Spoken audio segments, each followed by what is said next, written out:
title of the talk is Black Hat Stand Up. These are 30-minute talks.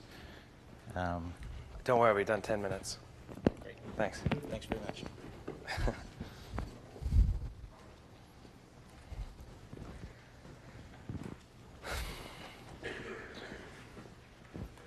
So you're not going to see any slides. We'll start off with that right now. If anybody looks like they're taking notes, I'll just pretend like you have no interest at all in being here, and that's fine too. So let's get started. What do you call a guy with blue hair? A hacker that does not want to raise. What do you call a guy that has penetration tester on his business card? A guy that has no interest in getting laid. All right, so that sets the stage, right? It can't get any worse than that when you're talking about stand-up.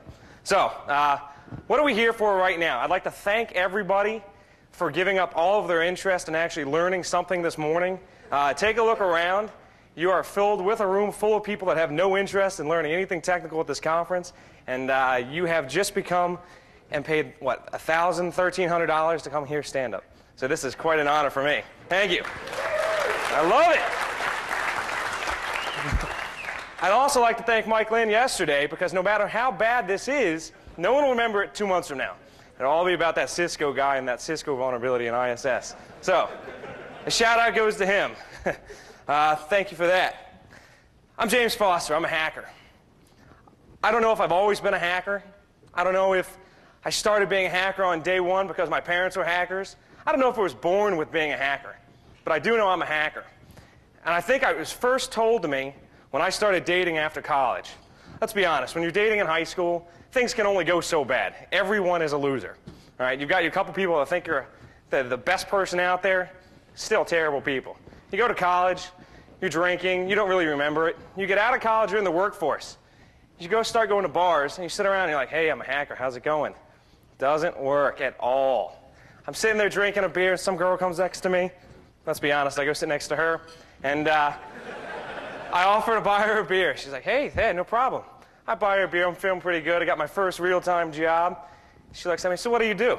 I work with computers, I got these routers, I set up this software. This security stuff is great, let me tell you about it. About 30 seconds into this conversation, she had turned 180 degrees to me and started looking at the other side of the room. I thought, hell, this isn't going to work. So, date number 2. I go out with this girl. Hey, what do you do? I work in IT. It doesn't really matter. She's like, oh, that's kind of neat. What do you do? And she tells me she's an accountant. We start talking. Things are going well. Date number 2, we get back to the house. I'm starting to make her dinner. She's like, wow, you got a lot of computers. Yeah, sorry about that. So things went bad. That was the end of that one. Day number 3, girl comes over. You push all the computers into the closets, hidden closets. Oh, it's in there. Cleaning stuff. Don't worry about it. She's like, oh, that's not bad. My phone starts to ring. I pick up this 8-pound BlackBerry, put it on my ear. Hey, how's it going? She looks at me like I've got a calculator pressed to the side of my head. She's like, this is terrible. What's wrong with you? I'm like, this is terrible. What am I going to do to get a girlfriend? I have a girlfriend for the first time since I've come to Black Hat that came to Black Hat with me. You may see her. She's the tall one, skinny, doesn't look like she has anything about computers. She's sleeping right now.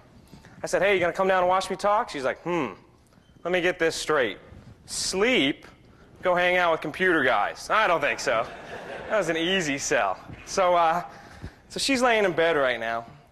And I landed her with the final stating. She's like, oh, so what do you do? We're at a bar, we meet. I break into banks. I can't really talk about it. She's like, oh, fair enough. We move on.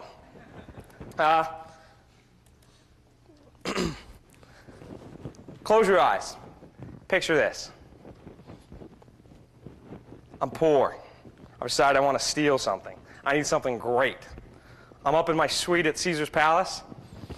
I take this huge conference table, I put it on my back, I start walking out the front door. Somebody stops me, he's like, hey, you can't leave here with this. What are you talking about?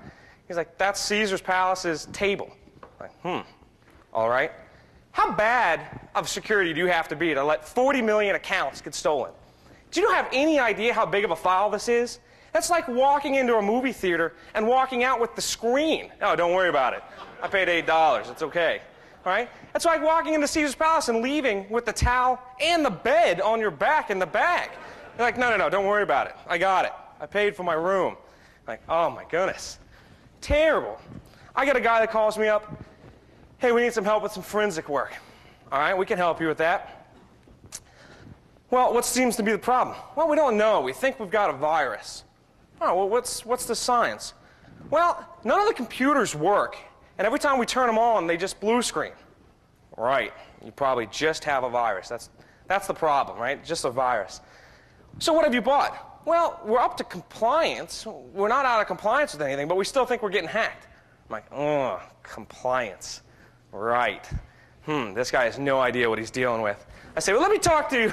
I'll pass you over to a friend of mine. He can help you out, knowing he's going to be there for a year. Sorry, I didn't want to go to Texas for a year. So,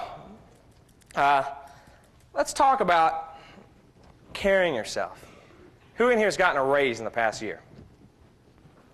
All right. All right. Who in here goes to work every day in jeans and a T-shirt? God damn it, I'm changing jobs. This is awesome.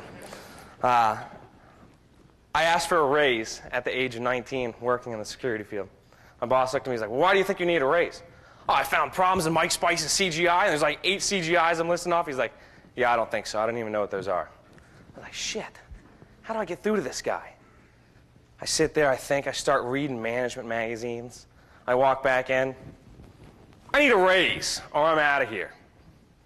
All right, see ya. I'm like, oh, damn it, that didn't work either. I'm like, all right, what do I need to do? I walk back in the third time, think, 3 times this charm. I've got it. I need a raise. And let me tell you why with this PowerPoint slide. I pop up the PowerPoint slide, there's charts in there. I'm maxed over my productivity. I found X amount of more vulnerabilities than anybody on the team. He goes, I like this. I like these charts. I like what you've done with this. You've got a raise. I thought, all right, this is easy. Colors, pictures. I understand this now. Now hackers can join the business world. Colors, pictures, got it. Love it. All right, 3 more things before we get on to the good stuff. Anybody here work for a software company? Anybody here work for an appliance company selling appliances? There's like twice as many hands. Anybody know what an appliance is? Anybody? Huh? It's the means to sell freeware shit. All right, let's get it out there right now. My boss comes to me. I think we're looking at buying some appliances. Really? What kind? I don't know. There's a couple with Nessus on them, some Snort stuff, and I said, oh, that's not bad. But they've got this great reporting capability and this great interface.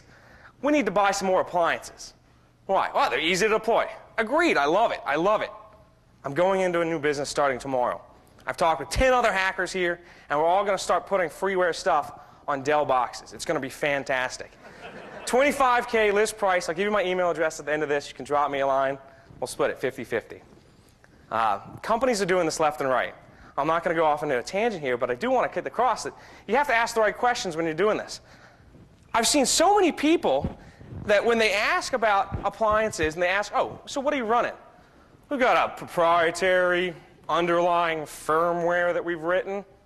Right. Red Hat. Good. You know, vulnerability management. So we've got this scanning engine. It's highly proprietary. It's got lots of checks in it. Uh-huh. What color is the logo? What logo? Like, isn't that the Nessus logo? Oh, damn it. Yeah. We wrote a couple checks for that. That's okay, though. It's good. The next one's coming out. Snort. Everybody's seen Snort. Everybody in the world's even heard of Snort.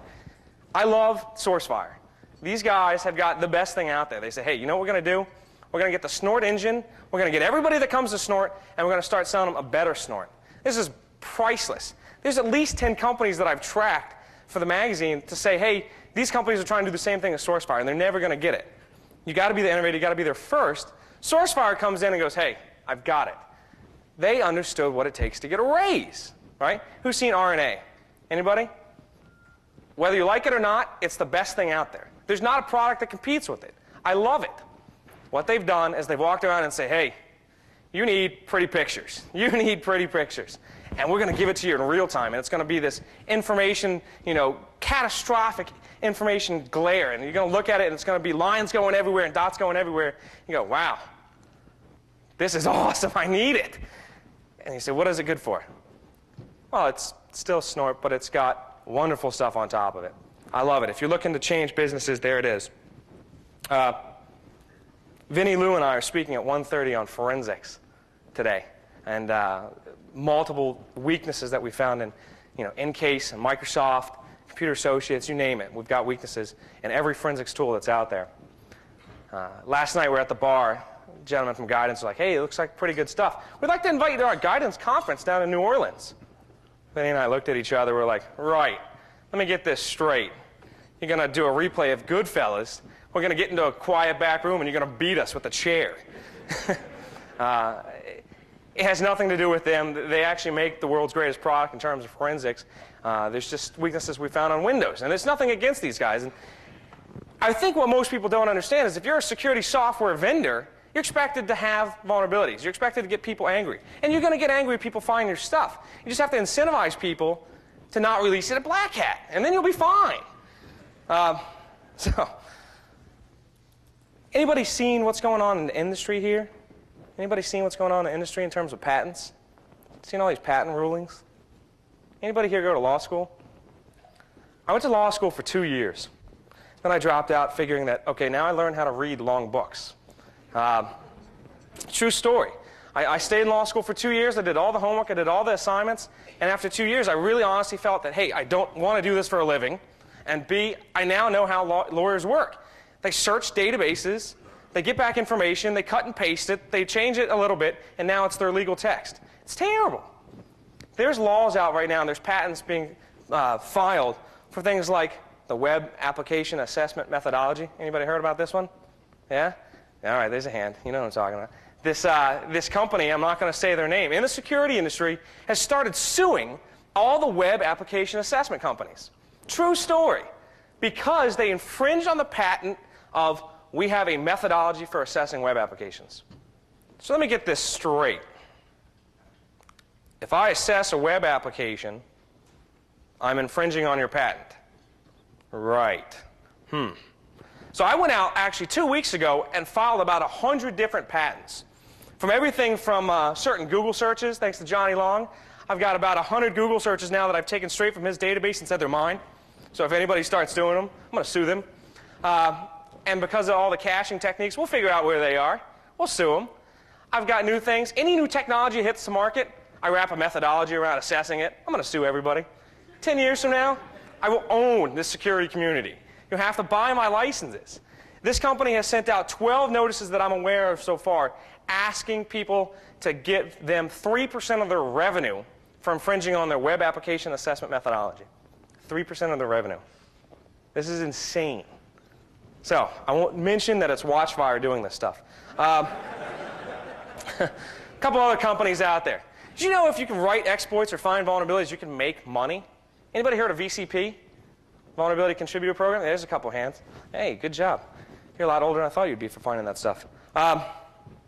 VCP is fantastic. It says, hey, we'll buy your stuff and we'll release it under our name. Well, anybody heard that iDefense is actually getting acquired by VeriSign? Yeah, so along with that program. There's another program out there right now where people have started buying and selling exploits underground and limiting and licensing these exploits. You can buy exploits now for $1,000 and use them. I don't see that sticking around long, too. It's only a matter of time until some kid buys it. So I'm reading the paper the other day, and the UK has this headline, World's Worst Hacker Arrested. I'm like, World's Worst Hacker Arrested. When do you want to brag about like the best hacker being arrested? When do you want to brag about, hey, we got the best guy? How hard is it to get the worst hacker in the world? Seriously, this is terrible. I'm getting the flag here. Two more things. My favorite world's worst hacker, and then I've got to let you go before I get kicked off. There's this guy in Southern California, gets arrested for driving fast. Cops pull him over, true story. Cops pull him over, like, sir, do you know why we pulled you over?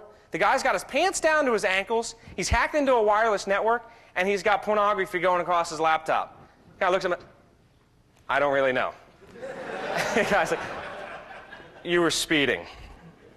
You're going to have to get out of the car. And the guy looks at him like, right now? He's like, yeah, you're going to have to get out of the car right now. Takes him to jail, fines him and arrests him. There's not a single count of car or automobile vandalism, speeding, changing lanes without signaling at all on his record. They go to the front of the court, and the gentleman says, Your Honor, I'm innocent. And this is a 100% complete story, a true story. The judge goes, what do you mean you're innocent? He goes, I wasn't speeding.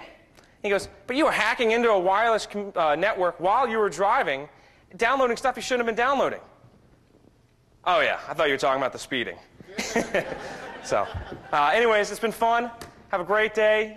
Johnny Long's talk is at 1 or 11 o'clock. Vinny and I is at 1:30. It's both going to be awesome stuff. Enjoy.